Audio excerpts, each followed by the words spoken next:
El tema de hoy es acerca de las vacunas para SARS-CoV-2, medidas para el control de su eficacia. El día de hoy nuestro invitado especial es el doctor Clever Sáenz Flor, quien ya nos ha acompañado algunas veces anteriormente. Es doctor en medicina y especialista en patología y laboratorio clínico. Su cargo actual es director médico y gerente de calidad de SYNLAB Ecuador. En su perfil tiene como vicepresidente de acreditación y control de calidad de la Asociación Latinoamericana de Sociedades de Patología Clínica y Medicina de Laboratorio. Presidente de la Sociedad Ecuatoriana de Patología Clínica y Medicina de Laboratorio. Director del posgrado de Patología Clínica, Medicina de Laboratorio de la Universidad Central del Ecuador. Profesor titular de la Cátedra de Metodología de la Investigación y Bioestadística en la carrera de Medicina de la Universidad Central del Ecuador. Bienvenido, doctor, nuevamente y muchas gracias por estar con nosotros y poder compartir sus conocimientos acerca de, en este caso, las vacunas para el SARS-CoV-2, medidas para el control de su eficacia. De igual manera, quiero pedirles a todos muy gentilmente que las preguntas las escriban en el chat y al final del webinar las leeremos para que el doctor le responda. Muchas gracias, doctor. Damos empezado este webinar. Le doy la palabra. Muchísimas gracias, Micaela. Muchísimas gracias a Humana por la gentil invitación. Voy a compartir mi presentación para poder iniciar este conversatorio. Listo, me parece que está muy bien. Ok, hoy vamos a conversar sobre un tema de actualidad, que es el tema de la respuesta inmune y las vacunas. Como hemos conversado otras veces, este virus que nos ha complicado tanto la vida, es un virus que tiene una estructura biológicamente no compleja, es un virus RNA que tiene una simple cadena de material genético que está cubierta por una envoltura de una bicapa lipídica formadas por estas proteínas de la membrana, por estas proteínas de la envoltura y por estas proteínas de la espiga que forman estos pelitos que son parte de la estructura viral y que ya vamos a ver cómo se comportan dentro de los mecanismos de agresión del virus o de invasión celular que tiene este virus. Antes de comenzar a hablar de vacunas, quisiera que se entienda la importancia y el impacto que tiene en términos de mortalidad y en términos de morbilidad esta enfermedad. De hecho, en cifras publicadas hasta hace pocos días, hemos superado ya los 3 millones de muertes registradas asociadas a COVID-19 provocado por el SARS-CoV-2. Cifras que seguramente están subestimadas y que probablemente deberían multiplicarse al menos por 1.5 para poder estimar la verdadera magnitud de muertos y que ya sobrepasan por mucho el número de muertes que estuvieron asociadas a la gripe española, que es el otro antecedente que tenemos de una infección global viral y que sucedió a inicios del siglo XX. Si uno mira el exceso de muertes que existen, el Ecuador oscila con datos hasta diciembre del año pasado, con un 70% en promedio de exceso de muertes a lo largo de todo el año.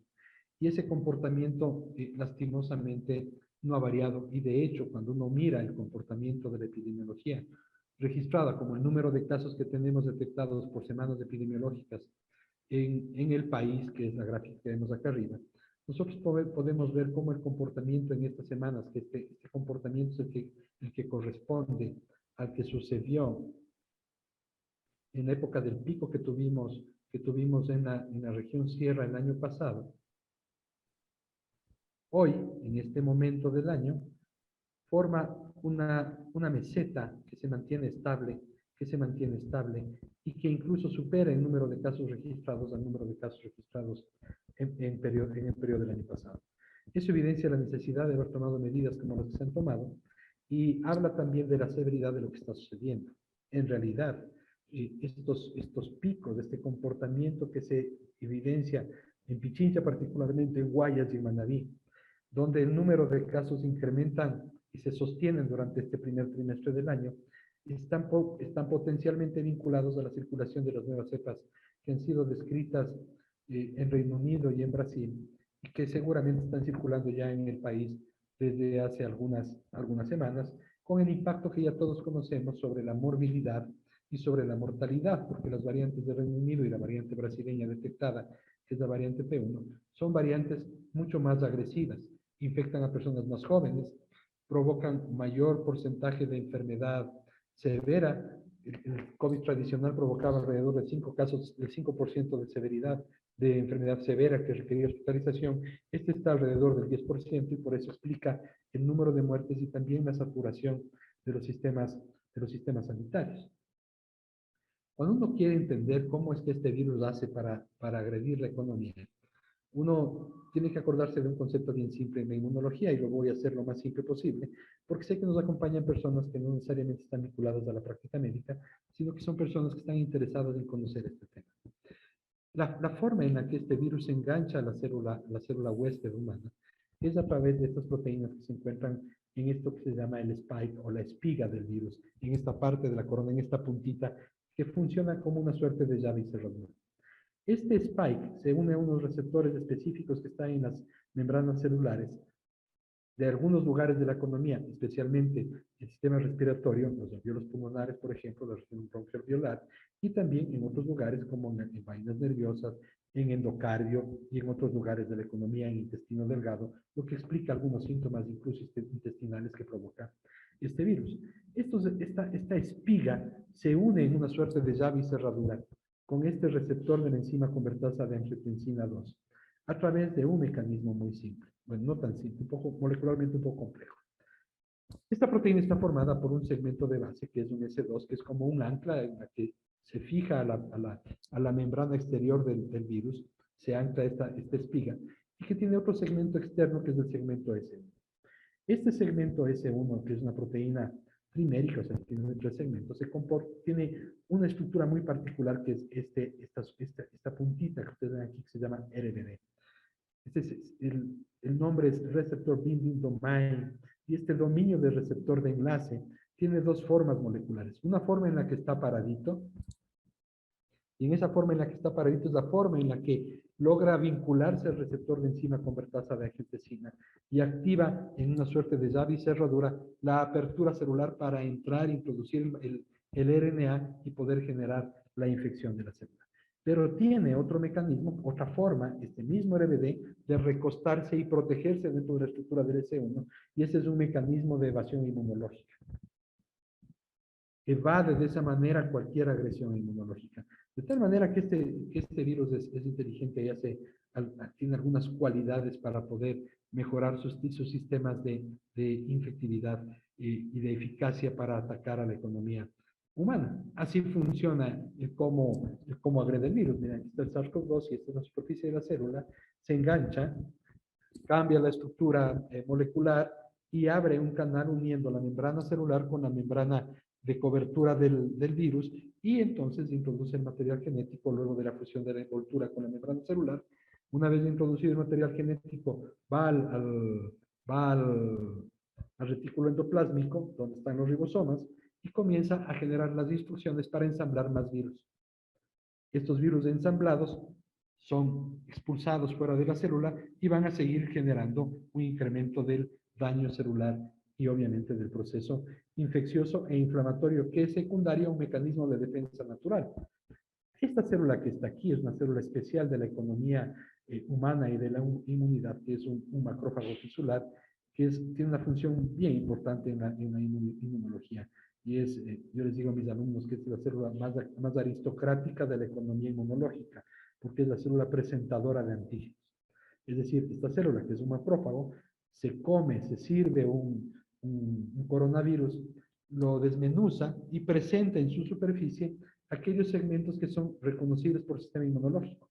Y lo que hace esta célula es presentarle tanto a la inmunidad celular como a la inmunidad humoral y decirles, este es el agresor. Por el lado de las células T helper, las células T helper ayudan a la activación de los linfocitos B, que una vez que reconocen a las proteínas extrañas, producen los anticuerpos para tratar de bloquear la acción de este virus al introducirse en la célula. Y por otro lado, actúa presentándole a las células T citotóxicas, que activan una serie de mecanismos inmunológicos y citoquímicos para producir un daño o una lesión al virus a través de mecanismos celulares como la fagocitosis y la producción de algunas citoquinas que provocan algunos fenómenos dentro del tema del proceso inflamatorio. Este mecanismo de defensa exacerbado es el causante del daño también, porque es el que provoca los fenómenos de inflamación severa que terminan dando las neumonías severas que ya todos conocemos con la restricción respiratoria, porque esa extravasación de líquido de ese proceso inflamatorio severo en algunas personas puede ser mortal. Pero esta es la metódica en la que habitualmente el organismo responde de frente al virus. activa sus mecanismos de defensa celular y activa sus mecanismos de defensa inmunológica en una suerte de lucha bioquímica y molecular para tratar de defenderlos, ya sea por la vía celular o ya sea por la vía humoral. ¿Qué es lo que sucede o cuánto tiempo le toma al organismo en condiciones normales en una infección salvaje el poder desarrollar estos mecanismos de defensa? Pues le toma en una mediana de alrededor de 15 días, entre que tengo el primer contacto con el virus y logro desarrollar todos mis mecanismos de defensa. Lo cierto es que en ese periodo de respuesta inmune natural, digamos, de frente a exposición salvaje, muchos organismos pueden sucumbir, o sea, la infección puede ser tan severa que llegamos a la muerte. Recuerden que más o menos se estima en el país entre un 2.5 y un 5% de tasa de mortalidad asociada a COVID, y quiere decir entonces que estos sujetos, durante estos 15 días, su sistema inmunológico no fue lo suficientemente eficiente como para poder controlar este proceso inflamatorio, o la respuesta inflamatoria fue demasiado exagerada, y entre el día 7 y 8 post-infección sucumben y fallecen los pacientes. En este, en este contexto, en este contexto de todo este mecanismo complejo de activación, de activación inmunológica, donde se producen algunos tipos de anticuerpos, como por ejemplo los anticuerpos IgM, que son los primeros anticuerpos que aparecen el rato que se genera la presentación de antígenos y el desarrollo de los linfocitos B. Estos activan el complemento y generan otra cascada que se vincula a la inmunidad celular. Luego aparecen las inmunoglobulinas G, que son más específicas para este virus, y las inmunoglobulinas A, que son aquellas que se encuentran en las secreciones, las que habitualmente deberían estarnos protegiendo en las mucosas orales y en las mucosas de las vías aéreas superiores para impedir la agresión viral. Todo este proceso toma un tiempo que de manera natural o en la infección salvaje tiene un costo en términos de vidas. ¿Qué es lo que hace entonces? ¿Qué es lo que hace entonces el sistema inmunológico? Genera estos anticuerpos, inmunoglobulina G, inmunoglobulina A, que es de tipo secretor, este pentámero, que es la inmunoglobulina M, pentámero porque tiene 5 segmentos de inmunoglobulina unidos en una sola molécula. El organismo desarrolla anticuerpos contra varias proteínas o epítopes del virus. Podría desarrollar anticuerpos contra la envoltura, contra la nucleocápside, contra el spike, o contra alguna otra proteína de la membrana. De hecho, las metodologías de diagnóstico actuales, hasta hace unos pocos meses, básicamente detectaban anticuerpos dirigidos contra este componente del spike de manera general y el componente de la nucleocápside de manera general. ¿Ya? Vamos a ver cómo ahora la tecnología ha desarrollado unos anticuerpos IgG específicos, unos anticuerpos para detectar anticuerpos IgG específicos para este segmento que hablamos hace un momento, que es el segmento RBD, que es el responsable de la infección. Ya vamos a ver por qué es importante. Está claro, me parece, cómo funcionan los mecanismos entonces de agresión viral, pero, y entonces, ¿cómo yo puedo demostrar si es que mi sistema inmunológico desarrolló defensas realmente efectivas? Porque claro, si yo sé que el mecanismo de acción inmunológico que bloquea este segmento del spike es el que definitivamente impide que se dé esta unión llave-cerradura, lo inteligente es bloquear este mecanismo y entonces impediré que el virus entre. Pues debería hacerlo midiendo específicamente estos anticuerpos. Y el organismo desarrolla anticuerpos para este segmento, para este. ¿Cómo entran en juego aquí las vacunas para poder entender qué rol tienen las vacunas para protegernos, para disminuir la severidad de la infección viral o disminuir la probabilidad de muerte? Está claro que las vacunas han cambiado muchísimo en el tiempo. Ustedes conocen la historia de las vacunas. Vacuna viene de vaca, porque las primeras vacunas se desarrollaron a partir de las costras de las pústulas de la varicela en mujeres que ordeñaban vacas y que fueron inoculadas a pacientes con varicela y que disminuyeron los cuadros inmunológicos. Por eso esta foto tradicional clásica. Y miren cómo de este hallazgo científico de hace cientos de años, hoy hemos mutado a una tecnología de biología molecular de alto desempeño para poder desarrollar vacunas exactamente con el mismo concepto. poder generar una respuesta inmunológica temprana que impida el daño provocado por el agente etiológico, en este caso por el virus del SARS-CoV-2. Cuando se habla de vacunas, mucha gente habla de esto, ¿no es cierto? Dice, claro, las vacunas tradicionalmente se han demorado 15 años o 20 años en hacerse, y ahora resulta que hemos desarrollado vacunas en 10 a 18 meses como un organismo de defensa o de lucha de frente a esta infección pandémica que nos está devastando. Y en realidad lo que pasa es que se ha tomado la experiencia de desarrollo de los últimos 10 años para poder implementar mecanismos mucho más rápidos de plataformas moleculares para las caso de las vacunas moleculares, para poder desarrollar este tipo de vacunas nuevas que están vinculados a material genético tipo RNA, tipo DNA. Y además se modificaron de alguna manera la secuencia de las fases de investigación clínica.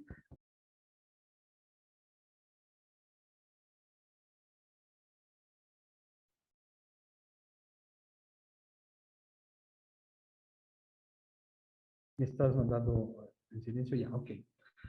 Luego seguía la fase 2, luego la fase 3. Ahora las fases se han traslapado. Mientras estoy terminando la fase 1, puedo arrancar la fase 2. Y mientras estoy en la fase 2, arranco la fase 3 hasta poder generar las respuestas inmunológicas y conocer la eficacia de la vacuna. Cuando la eficacia quiere decir qué tan capaz es la vacuna de desarrollar una respuesta inmunológica efectiva de frente al agente etiológico particular. Cuando esto se prueba, se hace ya en poblaciones abiertas, deja de llamarse eficacia y toma el nombre de efectividad. ¿Ok? ¿Qué es lo que ha pasado entonces con estas vacunas que estamos revisando? Miren, este es un modelo a escala súper simple para tratar de explicar todos los mecanismos de desarrollo de vacunas y las vacunas que tenemos disponibles en el mercado. Por una coincidencia de la vida, el día de hoy fui convocado para mi vacuna. Y hoy me vacuné con una vacuna que es esto, es un virus muerto, donde lo que hace el fabricante de la vacuna es recuperar al virus y solamente mantener aquellas estructuras proteicas externas, para que la gente me entienda de manera muy simple. Es como que nos introducen solo la cascarita del virus sin la capacidad infectante.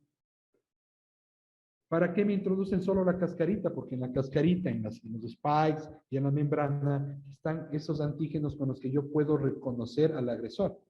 Y entonces el sistema inmunológico lo que hace es presentarse a través de esta célula presentadora de antígenos, reconoce lo extraño, porque hay que tener claro que los seres humanos tenemos en nuestra economía un montón de células. La pregunta es, ¿cómo sabemos que esa célula es mía o no? Pues cada célula tiene una estructura en su superficie que se llama mayor complejo de histocompatibilidad, que es como la cédula de identidad. Cada vez que pasa un patrullero por ahí, que es una célula del sistema inmune, lo que pide es su identidad, le detecta con el HLA y dice, así es nuestro, si es propio, y sigue. Cuando yo detecto algo que no es propio, se activa todo el sistema inmunológico para defendernos. Eso que no es propio se llama antígeno. ¿Ya? Cuando yo me inoculo, cuando me inocularon hoy la vacuna y me metieron en la cascarita de este virus, que es la forma en la que está hecha la vacuna de Sinovac, esta cascarita seguramente en mi organismo está siendo ahorita tomada, digerida por un macrófago, y este macrófago la va a romper y va a expresar en su superficie todas las proteínas que puedan generar una respuesta inmunológica. Y se desencadena todo el mecanismo de presentación de antígenos. Les presenta a los linfocitos B para que hagan anticuerpos y a los linfocitos T citotóxicos para que hagan respuesta inmune celular. Y entonces mi organismo ahorita está comenzando a producir anticuerpos contra un virus que no le ha agredido. Es decir, estoy preparando los tanques, las balas, las granadas, para que cuando el agresor llegue, yo estar absolutamente preparado y no esperar 15 días para poder defenderme. Voy a tener el arsenal listo y con la cara del enemigo a vista. Esa es una forma de hacer vacunas, que es con un virus vivo con un virus muerto, perdón. La otra es trabajar con virus inactivados. La otra es introducir un material genético dentro de otro virus, que es un virus que no replica, que es un virus habitualmente de primates, donde se le introduce a ese virus una cadena de RNA, de material genético, para que este virus funcione como una inyección molecular. Entonces el virus entra, inyecta a la célula el material genético del virus que codifica exclusivamente, en estos casos, esta proteína de la puntita del virus, del spike, para que el organismo genere exclusivamente estas subunidades proteicas para que el sistema inmunológico produzca las defensas y bloquee la acción del virus. Así funciona. Estas vacunas de vector viral, que es como la vacuna de Gamaleya, que es la vacuna rusa, emplean vectores virales. Igual que la vacuna de Oxford, que emplea también vectores virales para introducir material genético, que exclusivamente lo que hace es hacer que se produzcan proteínas en el organismo idénticas a las de la superficie del virus, pero sin capacidad infectante porque no está el resto de la estructura. En este punto es importante aclarar y decir, ninguna vacuna va a cambiar su estructura genética, ninguna vacuna le va a introducir un chip para que lo persigan, ninguna vacuna le va a provocar a usted infertilidad, ninguna vacuna lo va a mutar o a matar, porque son vacunas que lo que hacen es introducir una instrucción pequeña que se autolimita una vez que se ha desarrollado la instrucción. ¿Qué es lo que hacen estas vacunas? Porque la gente hay que decirle algo. Las vacunas no van a impedir que se enferme. Las vacunas para este virus, al igual que para el virus de la influenza, no van a impedir que usted contraiga el virus. Lo que van a impedir es que usted contraiga una infección severa por el virus. ¿Por qué? Porque estas vacunas lo que hacen es desarrollar fundamentalmente anticuerpos IgG. Y los anticuerpos IgG están aquí, en los alveolos pulmonares, en las vías respiratorias. Y entonces no impiden que el virus ingrese. Si fuesen vacunas que desarrollan una respuesta vigorosa de inmunoglobulina A, bloquearían el ingreso del virus en las vías respiratorias y evitarían la aparición de la enfermedad. Pero como están produciendo IgG, que están en vías aéreas inferiores, lo único que hace es asegurarnos que hay menos probabilidad de tener enfermedad severa y asegurarnos de que haya menos probabilidad de muerte. Pero una persona vacunada puede todavía, aunque con menos probabilidad, alojar el virus en la orofaringe si está en contacto con un infectado y también con menos probabilidad poder ser un agente de transmisión del virus. La pregunta es entonces, ¿cuándo se acaba este cuento? Se acaba cuando tengamos 60% de la población vacunada y todos podamos estar seguros de que va a ser muy poco probable que yo me encuentre en la calle con alguien que está portando el virus en sus vías respiratorias. De tal manera que la velocidad y la forma en la que se trabaja en los esquemas de vacunación es extremadamente importante. Aquí están algunas de las vacunas que están circulando en el mercado. Nosotros tenemos la vacuna de Pfizer-BioNTech, que es una vacuna de RNA, eficacia declarada 95%. La que me puse yo, que es hoy, es esta de Sinopharm, eficacia declarada 79.3, 80%. La de Johnson Johnson, que no sé si va a entrar, bueno, la Gamaleya, 91.4%. AstraZeneca, 62% en los ensayos clínicos.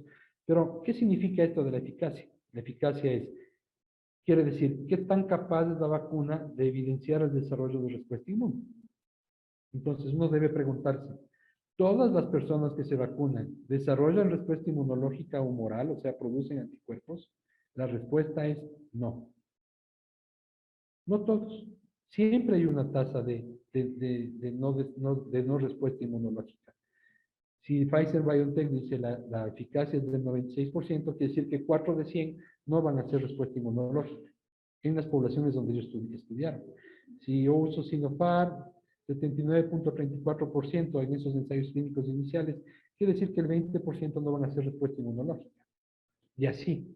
La verdad es que las eficacias que se declaran desde los fabricantes de las vacunas van a variar dependiendo de la población. Por eso es importante que cuando yo vacuno a las poblaciones, hacer estudios para saber qué porcentaje de la población nuestra, ecuatorianos, altoandinos o ecuatorianos de la costa o ecuatorianos orientales, mestizos, como somos, ¿cómo responde nuestro sistema inmunológico? Porque a lo mejor la respuesta inmunológica es mejor o no tan buena como la que es en otras poblaciones. Y es importante evaluar la respuesta de esta inmunidad. ¿Cómo evaluamos la respuesta? Pues midiendo anticuerpos.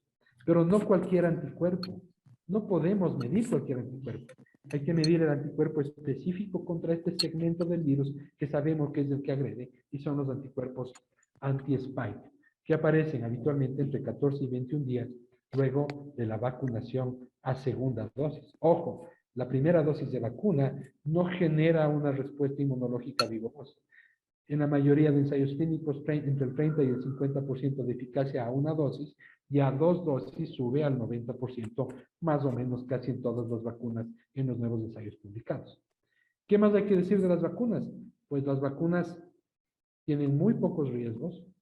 Las vacunas tienen básicamente sistemas de transporte de la molécula que se va a inyectar, ya sea el RNA, o sea el material de DNA, o sea el virus atenuado, o sea el virus muerto, para poder generar esta presentación a través de este mecanismo inmunológico que he explicado brevemente. ¿Hay efectos adversos? Todo fármaco tiene efectos adversos. Los efectos adversos demostrados en las vacunas son leves. Leves. La mayoría es dolor en el bracito, un poquito de fiebre, como cuando vacunamos a un niño. Malestar en el sitio de punción. Si hay fiebre, habitualmente transcurre muy bien con un paracetamol, un poquito de enrojecimiento, hinchazón, dolor y fiebre en el bracito. Y el síntoma más común que se ha visto en algunos estudios de seguimiento epidemiológico es el dolor de cabeza, que desaparece con paracetamol y no dura más de 24 o 48 horas. Siempre se estarán preguntando, ¿hubieron reportes de trombosis venosa con el uso de la vacuna de Johnson y con el uso de la vacuna de AstraZeneca? Sí, hubieron reportes, no se pudo evidenciar una relación directa, pero les traje aquí un estudio de la probabilidad, por ejemplo, con Johnson y Johnson. La probabilidad de que una persona haga trombosis venosa de vasos pequeños post-vacuna es del 0.000088%. O sea, 6 casos por cada 6.800.000 dosis inyectadas.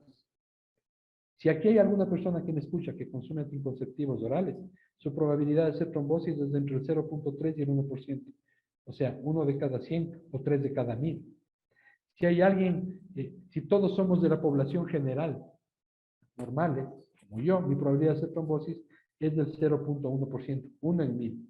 Y si le da COVID, tiene entre el 20 y el 30% de probabilidades de hacer trombosis, o sea, entre 2 y 3 de cada 10. De tal manera que uno balanceando el riesgo-beneficio desde el punto de vista epidemiológico y clínico, el riesgo de una trombosis post-vacunal es muy, muy raro y no ha sido considerado una contraindicación. ¿Ya? Otro gráfico de las eficacias vacunales. Y otra pregunta que es muy habitual. Otra pregunta que es muy, muy habitual es esta. Yo tuve COVID, ¿me vacuno o no? La respuesta es, sí debería vacunarse. Pero desde el punto de vista epidemiológico, en un momento de escasez de vacunas, se los considera que se pueden diferir. Miren, esto que está aquí publicado es la actualización del consenso colombiano para el manejo de vacuna en condiciones de crisis y cómo modifica o aplaza a quienes han tenido previamente SARS-CoV-2, le aplaza 90 días la vacunación en el caso de mayores de 59 años. Solo una dosis y después del día 271, 2 dosis. ¿Ya? De tal manera que la respuesta es, ¿sí deben vacunarse? Sí. ¿En qué condiciones? En las condiciones en las que el sistema sanitario defina la prioridad de vacunación en relación con el tiempo de convalecencia de su enfermedad. En Francia fue el pionero en generar políticas como esta que han sido asumidas en Colombia. No conozco cuál sea la política en Ecuador, no he revisado, no tengo información actual.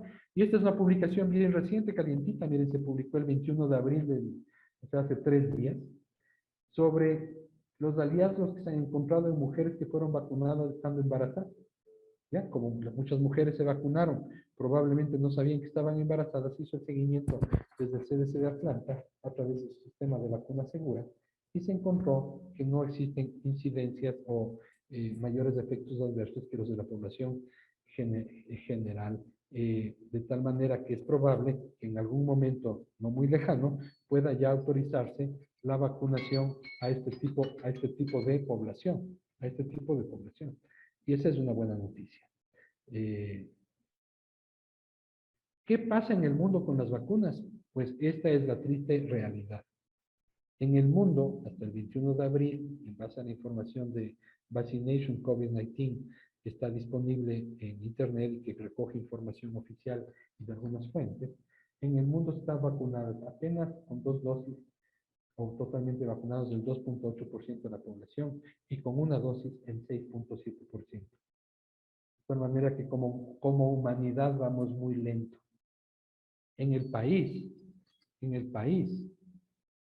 tenemos un 1% de población totalmente vacunada hasta el 20 de abril y con una dosis el 2.4% de la población.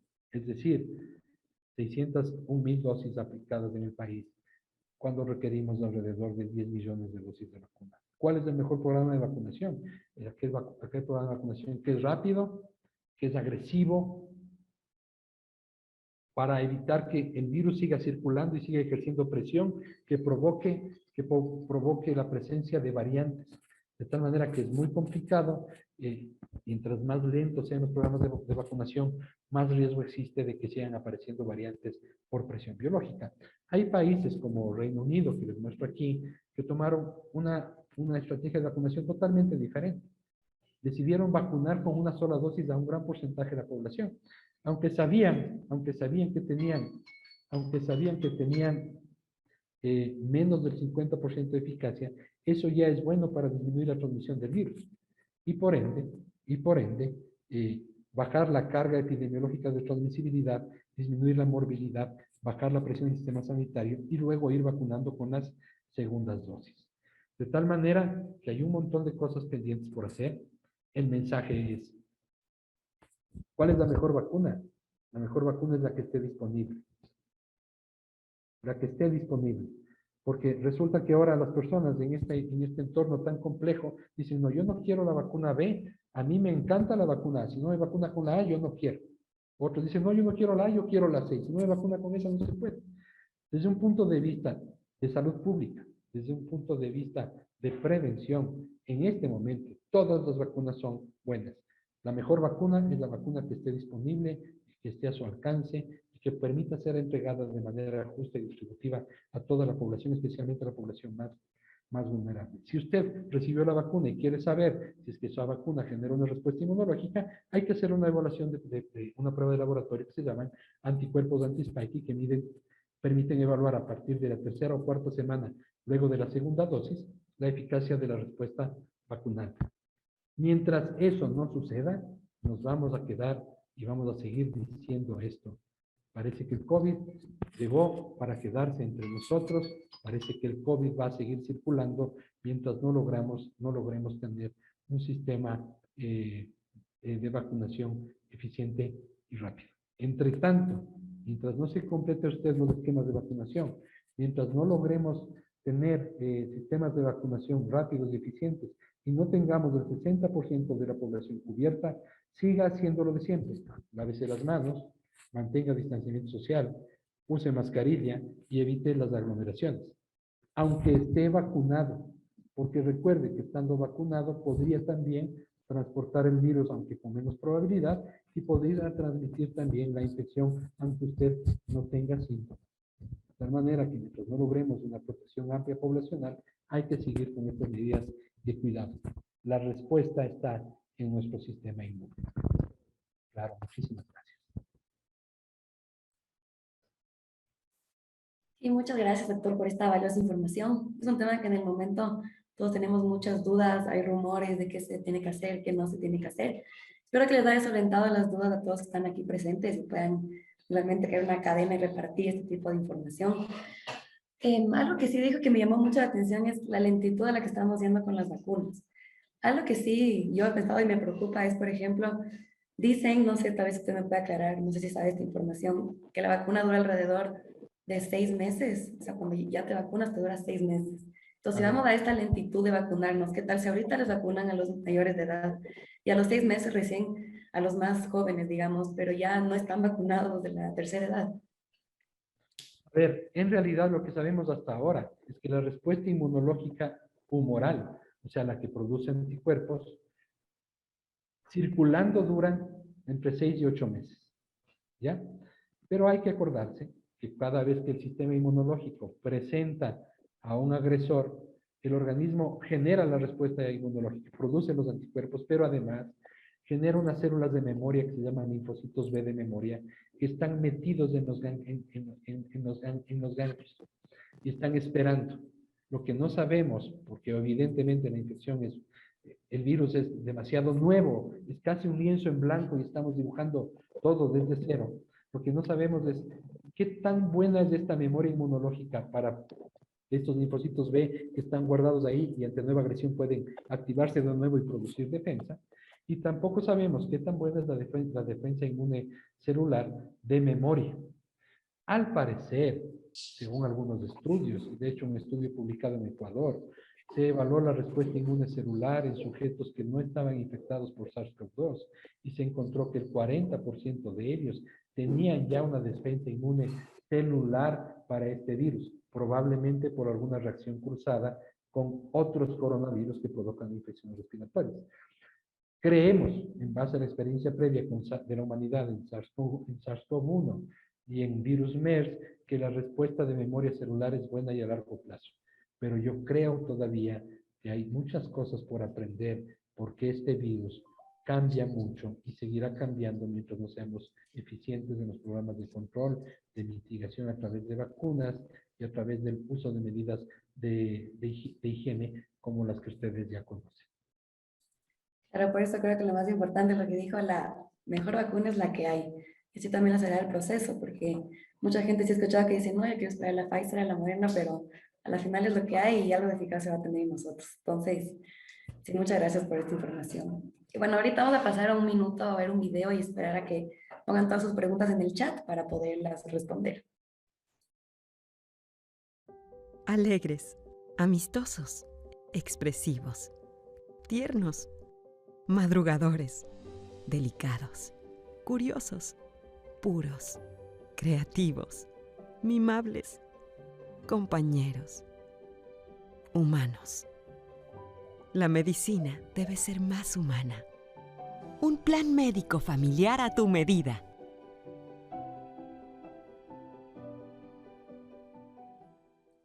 Bueno, ahora sí vamos a ir respondiendo a sus preguntas. La primera es, buenos días, por favor, una pregunta para el distinguido doctor Sáenz. Si una persona ya ha sido infectada por el virus, ¿cuánto tiempo debe esperar para poder ser vacunada esa persona? Está en silencio, doctor. Mil disculpas. Si una persona ya fue infectada por el virus, podría vacunarse 30 a 60 días luego. Sin embargo, las políticas de vacunación en austeridad recomiendan primera dosis al menos 90 días posteriores a la convalecencia. Más por un tema de asegurar una disponibilidad para personas que requieren desarrollar respuesta inmune. Las personas que son convalecientes de COVID-19 y que fueron sintomáticas especialmente, tienen una respuesta inmunológica de anticuerpos mucha más alta que la respuesta vacunal a la primera dosis. Por eso es que esta política de diferir un poco a las personas que han estado dentro de ya convalecientes, ¿no? Sería deseable que tengamos una política pública sobre este tema. Me parece que algo está trabajado, pero no lo conozco. Listo, muchas gracias. La segunda, bueno, por ahí afirman de que la vacuna que está en Ecuador es Sinovac, no Sinopharm. No sé si usted sabe eso. Sinovac es el nombre de la vacuna, Sinopharm es el productor. Listo. ¿Qué riesgo existe de que la vacuna AstraZeneca genere coágulos o trombosis en las personas? ¿Por qué se va a administrar esta vacuna a millones de ecuatorianos en los próximos meses si hay reacciones negativas a la vacuna? ¿Debería recibir la segunda dosis de la misma vacuna o es preferible de otra vacuna?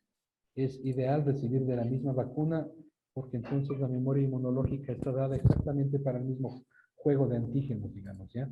Las reacciones vacunales de trombosis en pequeños vasos que fueron reportadas para todas las vacunas han demostrado ser, como les mostré en el ejemplo de la presentación, lo suficientemente bajas como para darnos confiabilidad en el uso de la vacuna y asegurar una baja probabilidad de eventos adversos. No existe fármaco en el mundo que no tenga eventos adversos. Hay recomendaciones específicas para pacientes con problemas de coagulación que si están controlados en sus marcadores biológicos de coagulación a través del INR, con un INR menor de 4, un índice normalizado un radio normalizado de coagulación menor de 4, pueden ser sometidos a vacunación. Ahora, siempre deberá haber un consejo médico particular, individualizado, para personas con condiciones especiales. Por ejemplo, para pacientes oncológicos que están recibiendo ciclos de quimioterapia, o por ejemplo, para pacientes que tienen enfermedades autoinmunes y que están bajo monitoreo médico. El médico tratante deberá ser quien evalúe la relación costo-riesgo-beneficio en el empleo de la vacuna. Hasta el momento parece, de hecho es así, hay más beneficios, los beneficios superan a los riesgos. ¿Qué pasa al vacunar a una persona que ya dio COVID? Se refuerza la respuesta inmunológica, nada más. Recuerden que no se está inyectando nada que sea capaz de generar infección o enfermedad. Únicamente se están inyectando antígenos o se están inyectando proteínas que permiten desarrollar respuesta inmunológica. Me dice, doctor, buenos días. Tengo artritis reumatoide. ¿Será que me puedo vacunar? Si está controlada y su médico inmunólogo, reumatólogo la tiene controlada a su proceso inflamatorio, no debería tener inconvenientes en la vacunación. Las personas que tienen condiciones muy particulares, su médico tratante, el que maneja el caso de la psoriasis, por ejemplo, de su lupus eritematoso, de su policitemia, de sus temas de problemas de coagulación, son ellos los que deberían hacerle el seguimiento. El seguimiento y la recomendación directa, porque es muy difícil generalizar en algunas situaciones individuales. ¿Se puede vacunar a una persona de 91 años que tiene alergia grave a la penicilina y otras alergias a varios alimentos? A ver, las personas que tienen antecedentes de alergias severas a fármacos pueden ser sujetas de vacunación, pero en condiciones de cuidado. Ya, al parecer, los fenómenos de alergias severas que se detectaron en algunas vacunas están vinculados especialmente a algún vehículo que tiene la vacuna. Parecería ser que las respuestas alérgicas al polietilenglicol, por ejemplo, que se emplea en la vacuna de Pfizer como un vehículo de transporte del RNA. Pero en términos generales, una persona con antecedente severo tiene una contraindicación relativa, podría ser vacunada, pero no puede ser vacunada en cualquier lugar. Debería ser vacunada en un hospital con todas las precauciones para poder atender un fenómeno alérgico severo, es decir, con un coche de atención, en esas condiciones. ¿Quién debería asegurar el manejo de esta paciente? Su médico tratante, que tiene toda la historia clínica y conoce todas las condiciones particulares de la persona. Mi madre tiene problemas de presión alta y sangre espesa. Por favor, ¿qué cuidados se debe tener antes y posterior a que le vacune? En realidad, ningunos, salvo que no esté controlada, ¿ya? Si está controlada, no debería tener problemas. Algunas vacunas han mostrado en pequeños porcentajes producción de anticuerpos, antiplaquetas, pero no existe documentación suficiente que permita desaconsejar su uso. De hecho, ahora que me fui yo a vacunar, yo habitualmente he tenido la presión con alta frecuencia, no soy hipertenso, yo he tenido una presión como de 140, 98, una cosa así. Supongo que era la emoción de irme a vacunar, porque claro, un año de estar sin protección a uno le genera estrés. En realidad no existen contraindicaciones absolutas de frente a hipertensión y poligloturia. Si la vacuna es Sinovac, ¿a los 4 días da mayor seguridad la segunda dosis? ¿A los cuántos días? A los 4. ¿A los cuántos o cuartos? ¿A los ¿A los cuántos días? Me cuántos parece que es la días? pregunta, sí. Sí, estaba escrito. La recomendación es 28 días luego de la primera dosis. Lo ideal es cumplir los requerimientos del fabricante. Sin embargo, iniciativas como las que se han visto en Reino Unido de aplazar la segunda dosis han demostrado que también generan buena respuesta inmunológica. Lo ideal es seguir las recomendaciones del proveedor de la vacuna, quien hace la recomendación en base a la forma en la que ellos usaron en sus ensayos clínicos. Siempre va a haber en la práctica, ya cuando uno trabaja con la vacuna en las condiciones de trabajo real en población, no se va a poder hacer la vacunación exactamente al día 21. Siempre va a haber un tiempo adicional que será sumado, pero que de lo que se ha visto hasta ahora en estas experiencias no generan impacto mayor sobre la eficacia en términos de producción de anticuerpos. Buenos días, doctor. Una pregunta. Si dice que todas las vacunas son eficaces, ¿por qué la AstraZeneca genera trombosis? No solo la vacuna de AstraZeneca, la vacuna de Johnson también está asociada con fenómenos de trombosis. Les he puesto la información, la probabilidad de trombosis es de 0.000008%. 3 casos de cada 7 millones de casos vacunados. En términos de riesgo-beneficio, el riesgo es mucho menor que el beneficio. Si a una persona le da COVID, tiene el 30% de probabilidad de hacer trombosis. Si usted toma anticonceptivos, tiene el 1% de probabilidad de hacer trombosis. Es decir, el riesgo definitivamente es inferior al de la población general. Por ende, el consejo médico basado en evidencia es vacúnese. Quizás mayor síntomas colaterales en los que se vacunan y tuvieron COVID. Perdón, ¿puedes repetirme la pregunta? Ya. Quizás hay mayores síntomas colaterales en los que se vacunan y tuvieron COVID. No hay evidencia que demuestre que quienes se vacunaron tienen mayores efectos adversos que quienes tuvieron la enfermedad y se vacunaron tienen mayores eventos adversos que quienes no se vacunaron. No debería haber, no tiene razón para que ocurra esto.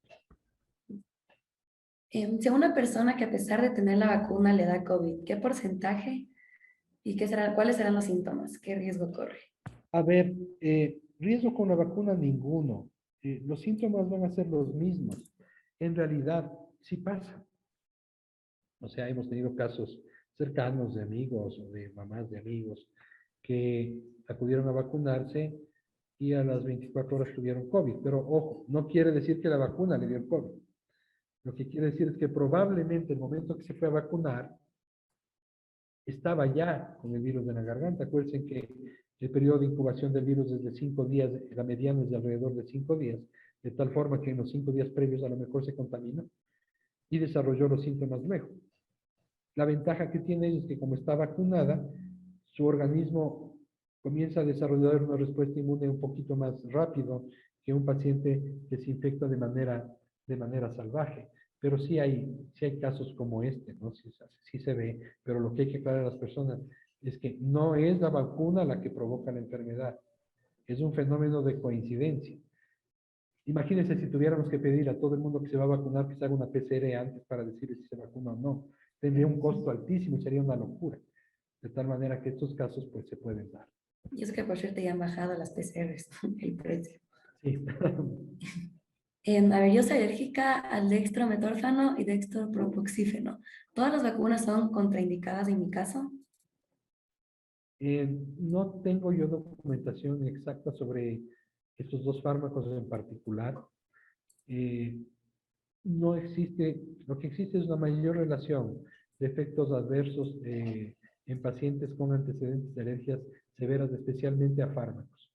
Últimamente, o se ha relacionado especialmente con algunos vehículos de las vacunas, mi respuesta es consulte con su médico que le evalúa su tema inmunológico, su tema alergológico para decidir la vacuna. Y si se va a vacunar, que es la recomendación, haga la vacunación, pero no en un lugar que carezca de las medidas de atención ante un potencial fenómeno alérgico severo. Ojo, la contraindicación de las vacunas es de fenómenos alérgicos severos. ¿Qué es un fenómeno alérgico severo? Es cuando usted le da una alergia que le lleva a una experiencia cercana a la muerte. Se le ocluye las vías aéreas superiores por un edema de glotis y lo va a llevar a la muerte. No es esa alergia que dice, ay, qué terrible alergia, me salieron granitos, ronchas, me puse rojita. No, ese tipo de alergias no. Esas severas que tuvieron experiencia cercana a la muerte son las que están vinculadas a la contraindicación. De todas maneras, siempre es bueno el consejo de su médico tratante.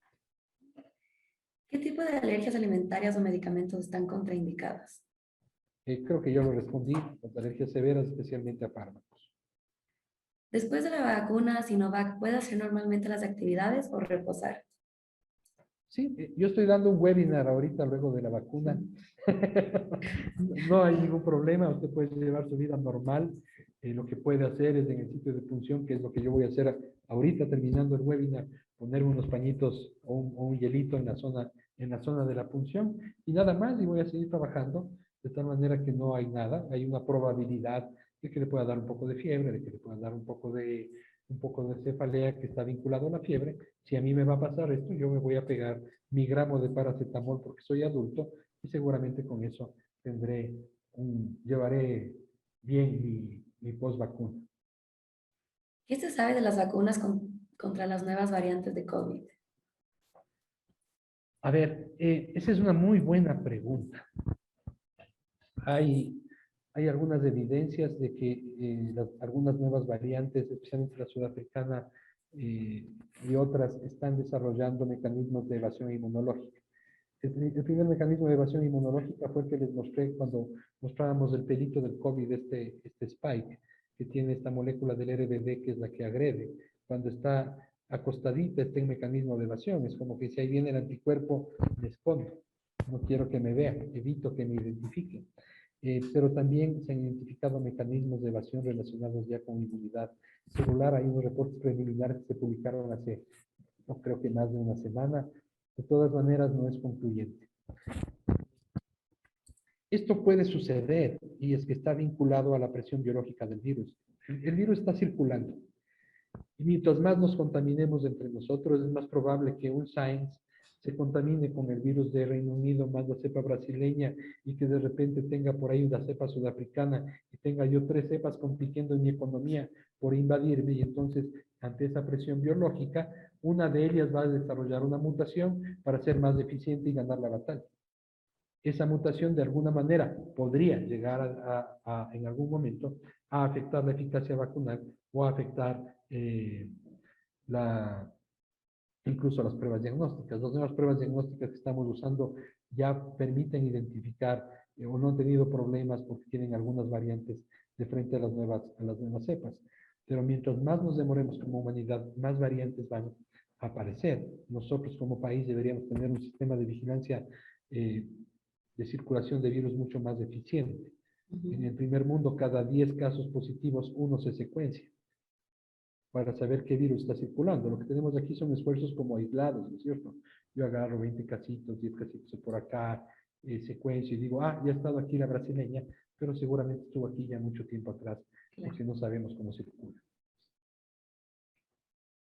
¿Qué prueba de laboratorio debo realizarme y a qué tiempo después de la segunda dosis para poder observar si he creado anticuerpos? Perfecto, muy buena pregunta.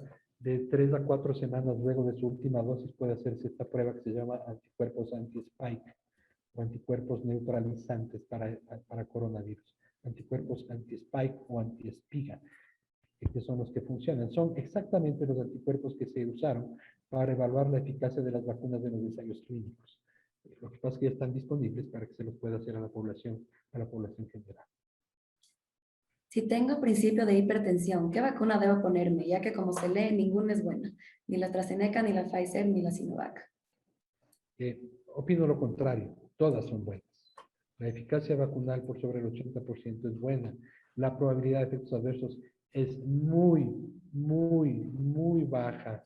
Y los efectos adversos son leves a moderados. Los efectos adversos severos, el único detectado ha sido el tema de la trombosis, pero en una probabilidad de ocurrencia demasiado baja, de tal manera que el consejo es vacúnese. ¿Con qué se vacuna? Con lo que haya. A mí me llamaron ayer de la universidad, porque es la universidad la que me convocó y me dijo, mire, doctor, ya vamos a vacunar, usted está en el listado, vaya a tal lado, vacúnese. A mí no se me ocurrió preguntar con qué vacuna. Y se los digo de verdad, porque la mejor vacuna es la que esté disponible en este momento donde la humanidad no tiene acceso a vacunas, como les he demostrado con los datos. No podemos nosotros tomar una postura y decir, si no es con la vacuna A, no me vacuno, porque está poniendo en riesgo a usted, a su familia y a la comunidad en general por esa actitud. ¿Qué se sabe de los países como Israel u otros que están más avanzados en la vacunación? ¿Se evidencia disminución en las tasas de contagio y mortalidad? Sí, Israel, de hecho, ustedes vieron alguna noticia en algún canal de señal abierta, donde se mostraba ya la gente en espacios abiertos ya sin mascarilla, porque alcanzaron más del 50% de cobertura de vacunación ya con 2 dosis. Entonces comenzaron a rebajar medidas y esa es una buena noticia. Por otro lado está la experiencia chilena, ¿no es cierto? Chile alcanzó muy buen porcentaje o tiene muy buen porcentaje de cobertura de vacunación. Sin embargo, la introducción de las nuevas cepas y el no control de la población adulta joven hizo que les hizo pensar que el estar vacunados les daba autorización para sentirse Superman, que es lo que les dije hace un rato, y comenzaron a salir, a reunirse, pololos y pololas por ahí, circulando, farreando, y claro, transmitiéndose el virus, evidentemente todo el mundo sin síntomas, todos asintomáticos y además todos vacunados, pero con posibilidad de portar el virus y llegan a sus casas donde se ponen en contacto con gente no vacunada y transmiten la enfermedad. Entonces, eso hay que estar claro. La vacuna no evita la enfermedad, la vacuna disminuye la severidad y la muerte. Y estábamos con las últimas 4 preguntas. Si mi padre falleció de aneurisma en la aorta, ¿es posible que yo tenga problemas de coágulos por herencia? ¿Debería vacunarme con AstraZeneca o Sinovac o existe algún riesgo de que la vacuna me genere una trombosis? Porque ya han fallecido varias decenas de personas por trombosis en otros países. Sí, en realidad el tema de la trombosis es un tema que hay que revisarlo en relación con el total de población vacunada, ¿ya? Como les mostré, 3 casos en 7 millones de vacunados es un volumen demasiado pequeño en términos de riesgo. En su caso individual, seguramente es el médico cardiólogo que seguramente usted consulta por ese antecedente familiar de su padre. Habría que revisar cuál fue la causa del aneurisma aórtico de su padre y los chequeos periódicos suyos. Es muy difícil que yo pueda emitir una opinión puntual sobre este tema.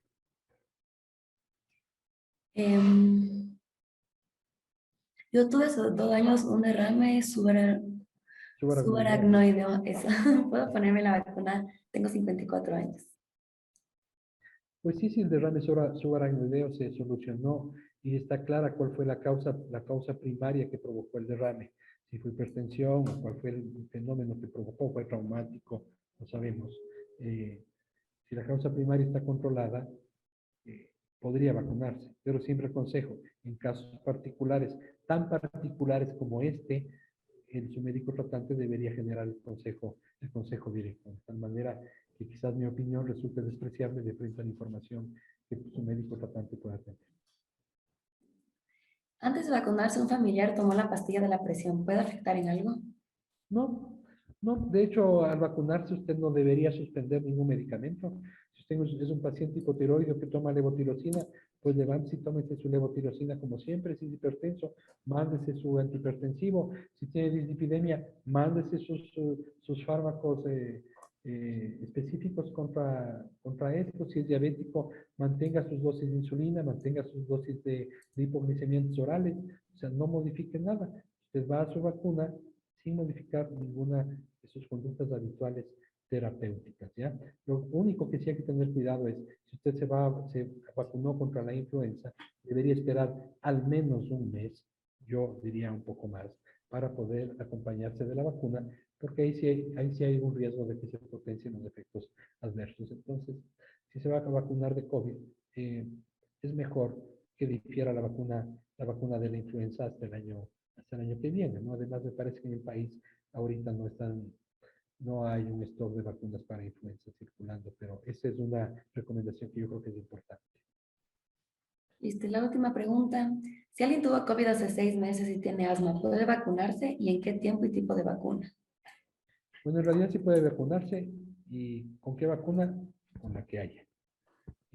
No es una contraindicación. El asma, si está manejada y está controlada, no debería haber problemas, pero otra vez, insisto, a lo mejor es el asma más algo más. Yo desde aquí, desde esta posición tan lejana, no conozco el caso. Casos particulares que tengan condiciones especiales deberían ser evaluados por el médico tratante. Listo, esas creo que fueron todas las preguntas. Esperamos haber solventado todas. Igual cualquier inquietud ahí les mandaron los mails a los que pueden escribir. Muchas gracias, doctor, por esta información. A todos por haber asistido. Y esperamos seguirles viendo en nuestros próximos webinars. Igual les dejamos aquí nuestras páginas para que nos puedan seguir. Nuevamente, muchas gracias, doctor, y a todos. Y buenos días. Buenos días, muchísimas gracias por la invitación de Humana. Un saludo fraternos a todos, a cuidarnos, a esperar nuestra vacuna y a vacunarnos con la vacuna que tengamos disponible. Un abrazo fuerte.